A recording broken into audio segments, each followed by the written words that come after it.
What is going on, guys? Welcome back to the channel for a brand new video. Hope you're all enjoying your holiday season this year. In this video, we're going to be discussing the best and worst augments for all 6 field upgrades and suggesting which ones I would and wouldn't equip. If you enjoyed the video, make sure to hit that like button and consider dropping a sub, as we are heading towards the goal of 500 subscribers. I'd also like to thank everybody for the overwhelming amount of support on our previous video where we discussed the best augments for every perk. You guys absolutely killed it with the positive feedback, and I really do appreciate it. If you guys have any ideas on what you'd like to see in future videos, make sure to leave them down in the comments section for me to check out. And without further ado, let's hop right into the new video. The first field upgrade we're going to be talking about today is the field upgrade that everybody gets at level 1 when you first start up the game, and that is Energy Mine. For the 3 major augments, we have Scatter. The energy mine will split into 3 mines that scatter and detonate 1 time each. Turret, instead of detonating, energy mine becomes a turret that shoots targets 1 at a time. And Carousel, 3 energy mines will float around you, detonating when an enemy is nearby. I will say that just like energy mine itself, all 3 of these major augments are not going to exactly make this like anything crazy or anything other than what it is. Energy Mine is given to the players at level 1 because it's just an alright field upgrade. It's not anything insane, it's just an average field upgrade. And when we look at the major augment Scatter, the first one there, it doesn't do anything different from the original Energy Mine.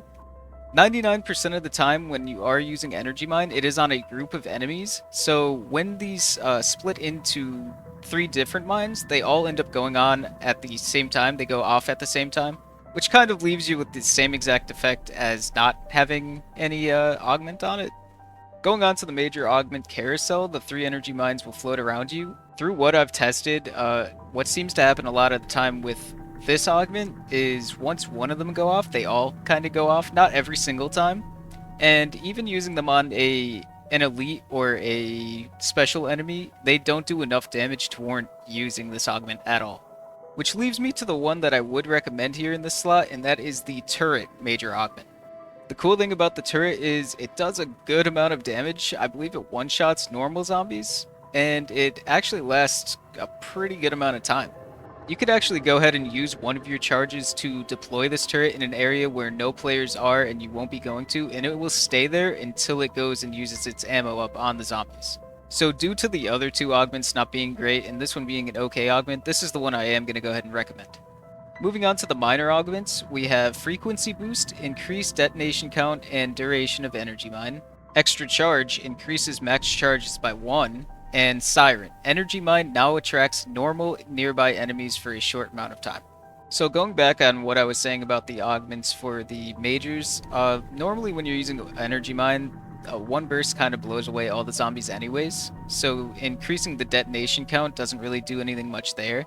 And even if you do couple it with the turret, the duration of the turret does not increase. It's not substantial whatsoever, so I would not recommend using that one. Now for the one that I would recommend using, it's the Extra Charge. Even if you're not using the turret augment for this, just having an extra charge is always super helpful. And for the Siren, the amount of time that it attracts nearby zombies is a very, very, very short amount of time, so it's just not worth using the augment slot for that. So for that reason, I'm going to go ahead and recommend you use the Extra Charge. Moving on to one of my personal favorites, we have Frenzied Guard.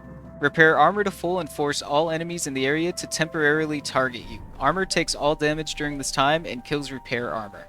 For the 3 major slots, we have Phalanx. Allies can also repair armor from kills while near you. Retribution, trigger an explosion on activation, normal enemies that melee you are damaged and knocked down. And Frenzy Fire, use ammo from stock. So looking at Phalanx, allies can also repair armor from kills while near you. I don't see that one being very useful, only because when you activate Frenzied Guard, all the zombies go to you, so even if you are playing co-op, your teammates won't be attacked and they'll have plenty of time to go ahead and shield up. As for the second one, Retribution, I do recommend this one only if you find yourself getting cornered a lot. This one could definitely bail you out of a tough situation. It's not the one that I would recommend, but if you are getting stuck at the corner a lot that you notice in your zombies game, I would put that one on for you. And the one that I would recommend using here is definitely Frenzy Fire, especially if you're playing solo. Using the ammo from stock, especially if you're doing the headshot grind, it makes everything so much better. It makes killing the zombies so much easier, and it's just the one that I prefer going to. Moving on to the minor augments, we have Repair Boost, repair more armor per kill. Extension, increased Frenzy Guard duration, and Rally. On activation, repair all nearby allies' armor to full. So the one that I would definitely not recommend here is the Repair Boost. The amount of armor that you get back per kill is already a good amount anyways, so I don't think it really warrants using an Augment slot to go ahead and boost that a little bit more. Which leaves us with the last two. The one you could eliminate if you're a solo-only player is Rally. You have no use for Rally as you have no allies when you're playing solo. And honestly, even if you are playing co-op, the on-activation repair all nearby allies, just like I was talking about before, when you activate Frenzied Guard, you have all the zombies coming for you anyway, so it gives them enough time to go ahead and armor up, so I don't think it's a very useful augment at all. Which leaves me with the one that I would recommend using here, the extension. It's good for solo, it's good for co-op, and just having an increased duration on this field upgrade is very beneficial, so that's the one that I do recommend. Moving on to one of the weaker field upgrades we have here, it is Dark Flare. Generate an energy beam that deals lethal shadow damage and penetrates everything in its path. I do want to say that I just flat out wouldn't recommend using this field upgrade at all to begin with. But if you were to use it, our major augments are Extension significantly increases Dark Flare duration, Supernova, the beam is replaced with a sphere that damages nearby enemies as it travels, the ball detonates at the end of Dark Flare's duration, and Dark Pact. Beam heals and revives other players on contact. So for Dark Pact, when it says it revives other players on contact, you still have to hold the beam on them for like 5 seconds to revive them, so I absolutely would not recommend using that one. For Supernova, it doesn't end up being very useful. I've tried that one as well. I've tried all of these, but for Supernova, I also would not recommend.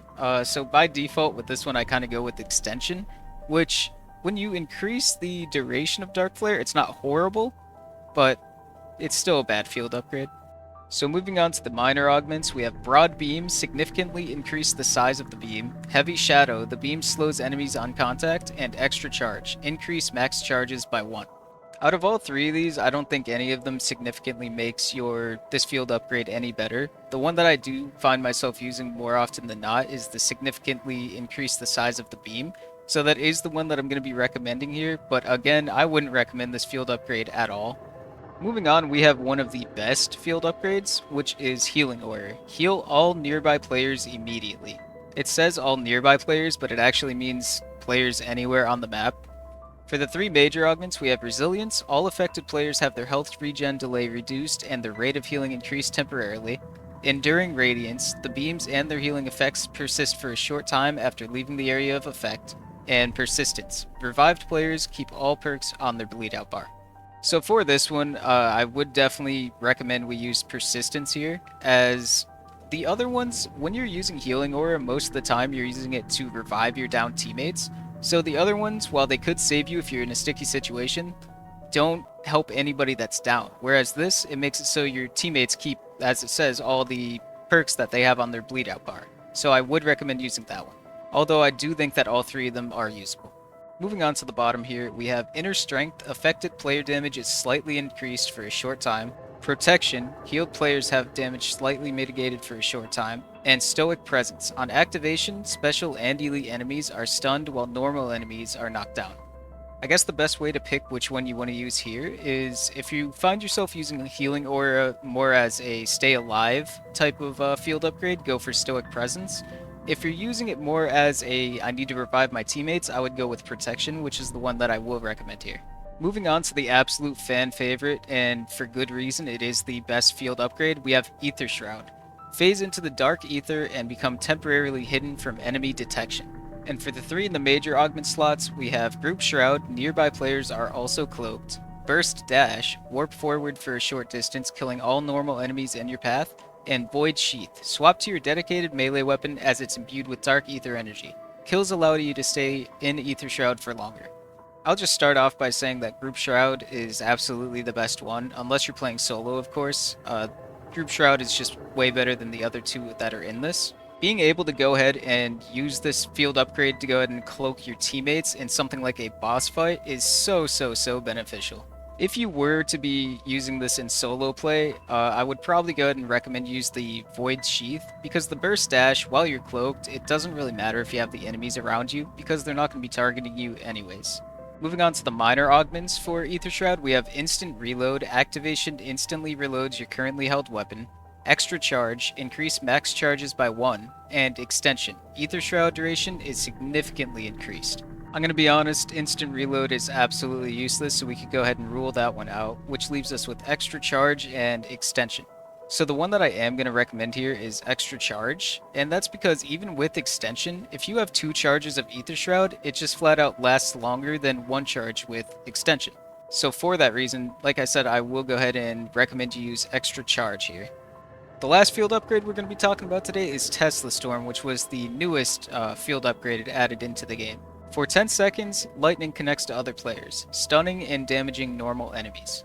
For the 3 major augment slots, we have Transformer, the field's damage is increased by the number of allies that are connected, Shockwave, on activation stun and damage all nearby enemies, and Static Discharge, on activation create a lethal surge of electricity around you. Tesla Storm as a whole is kind of just mid, and I don't think any of these 3 augments really make it a crazy different field upgrade than what it is on basic. But for the one that I'm going to recommend here is Shockwave. If you're playing with a lot of people and you tend to be with your teammates all the time, I'd go Transformer. But if you're training on your own and whatnot, I would definitely go Shockwave here.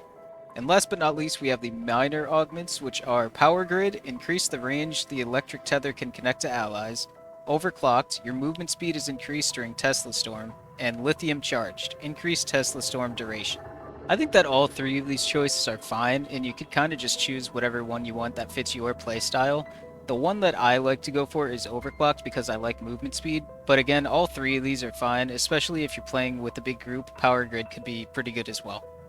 And just like that, that is all 6 field upgrades that are currently in the game. Hopefully this helped you guys out. If it did help you guys out in any way, make sure to hit that like button and maybe drop a sub. Like I said in the beginning of the video, our goal is 500 subs, so if you guys could add on to that, that would be super appreciated. And if you guys would like me to make a similar video but have it be the ammo mods instead of the perks and field upgrades, make sure to let me know down in the comment section below. Thanks again for checking out the video, and until then, have a great day, guys.